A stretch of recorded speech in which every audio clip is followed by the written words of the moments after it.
काय भाव गेला आता कांदे? कांदे गेले 566 रुपये. 566. कुठले तुम्ही? नाटेगावचे. नाटेगाव. हा. काय अपेक्षा होती तुमची? काय भाव जाईल पण आता? अपेक्षा तर 3,500ची. मग आता एवढं तर 3,500 मध्ये सुद्धा पुरं होत नाही. त्याच्यात वेट लॉस मारण्याचा झालेला आहे कांद्याला. याच्यात आता खादीचे पैसे नाही. खादीचे पैसे सुटणार नाही याच्यात. अवघड आहे परिस्थिती. शेतकऱ्याला आत्महत्या करायची वेळ आलेली. बरोबर. बिकट अवस्था आहे. आता 566 मध्ये सांगा तुम्ही काय होणार आहे?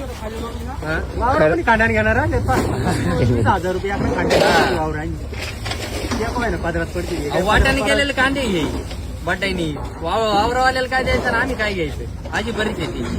बरोबर. 2-2 हजार रुपयाच्या खाली घेतलेल्या आहे. अवघड आहे. खर्च किती झाला? खर्च एकरी 50,000 रुपये खर्च आहे. आणि निघा ना. आता एकरी मध्ये किती झाले? आता एकरी 25,000 होती. एकरी 25,000 होती. 25 खिशातून झाले. घरातून घालायचं. तर काढायचं लावायचंच खर्च पिटला बाकी काही नाही. अवघड आहे. मजुरीच निघाली. हा. मजुरीच निघाली. आता म्हणजे अन्नदाता सुखी बाबा काही नाही. अन्नदाता खूप पैसे